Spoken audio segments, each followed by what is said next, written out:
Hello, we are doing industrial agriculture, and here is our introduction video. I will let the video play for itself. Hi, I am Kylie Flynn. I am taking this class from Houston, Texas. Our group name is Aggies for agriculture. And I wanted to do this topic because of its universality. I mean, everyone eats food, and where it comes from is a big part of our lives, and it's often pretty hidden. So I was really interested to learn more about it, especially industrial agriculture, how kind of overseeing it is over everything, and the problems that come with that. And I look forward to this class. Hi everyone, this is Jia Beicai speaking. I'm from China, but I'm in Tempe right now.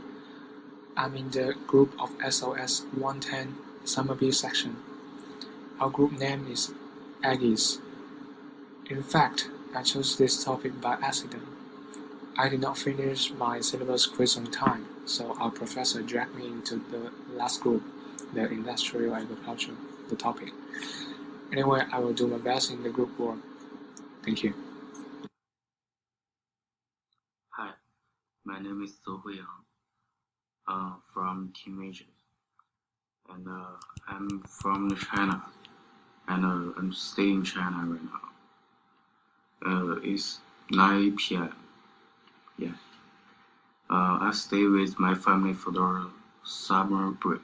I picked this topic because I'm a food lover.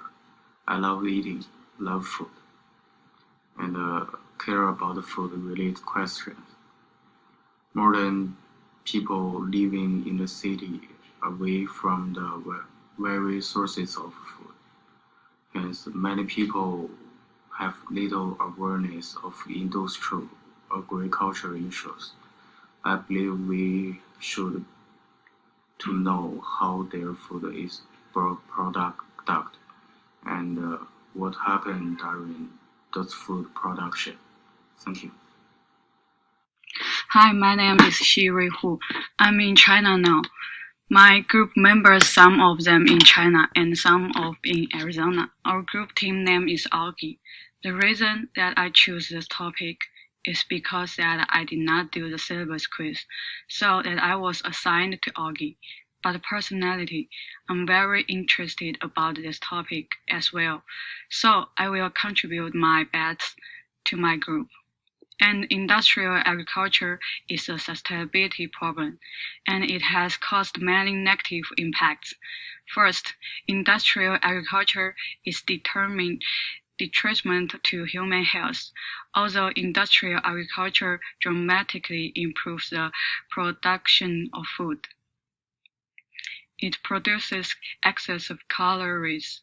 For example, due to industrial agriculture, America's calorie intake each day has increased by over 10%, and the sugar intake also increased greatly during the past 40 years. The exclusive energy become fat, which leads to the obesity rate of 20% in the US. Now, overnutrition is becoming more troublesome than malnutrition. Second, industrial agriculture is damaging the environment. The livestock industry produces large quantities of greenhouse gases, and it accelerates global warming. Besides, the fertilizers can enter the river bodies through irrigation and rainwater. The nutrition changes the water's elements and cause ecologic disasters. According to the Union of Concerned Scientists, it is estimated that about $2 billion are used to clean the water bodies every year. Because industrial agriculture depends on fertilizer, and farmers do not think about using natural methods to maintain the fertility of the soil, the soil will become infertile without fertilizer. Third, industrial agriculture has changed the agriculture industry and makes the industry less competitive. With the advantage of economics of scale, large farms drive small farms away from the industry.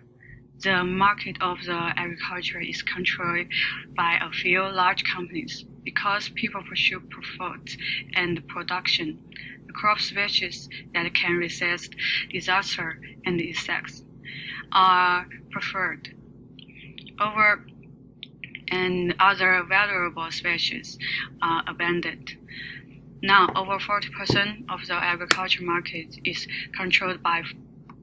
And we can explore some of that later on in the video as well. Or companies. Moving on to the next slide, talking about stakeholders in industrial agriculture. The stakeholders in industrial agriculture include farmers, food distributors, NGOs or national government organizations, health agencies, and agricultural suppliers. Farmers being the most obvious because they are really the ones down at the roots, at the base, and are really like the workers of this industry, trying to make their living and end up working for these much larger companies.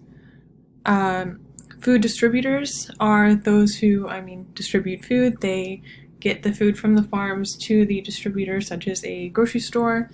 Food distributors also include people who help transport the product from the farm to where it's going. NGOs and health agencies or organizations, they assess the quality of the food, make sure it's okay to eat and up to standards, and they regulate its production. They kind of oversee everything. Health agencies are especially important due to the fact that they make sure our food is safe to eat.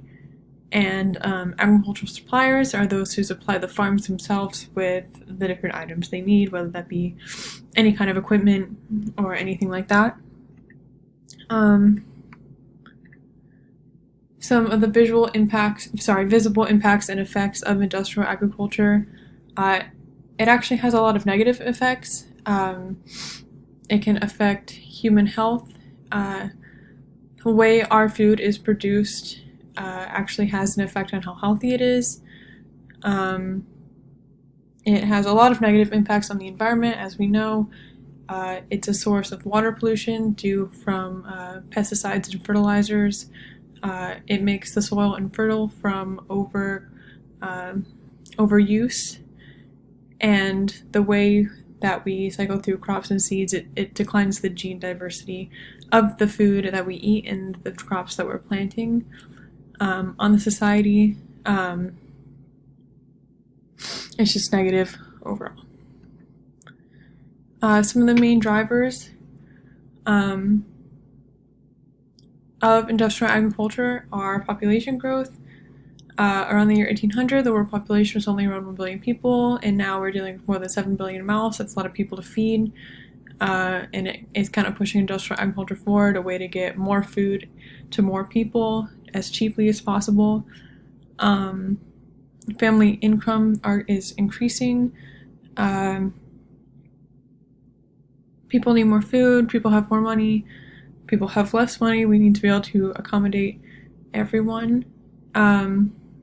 Big companies is really a big part of it. It says 3 entities rule over 80% of the U.S. corn seed market and 70% of the international pesticide market. Really getting into more capitalism there, more just big companies running it all, and big agriculture. Over to our team strategy. We're going to keep it pretty basic with Google products, and we are communicating with one another through GroupMe on our phones.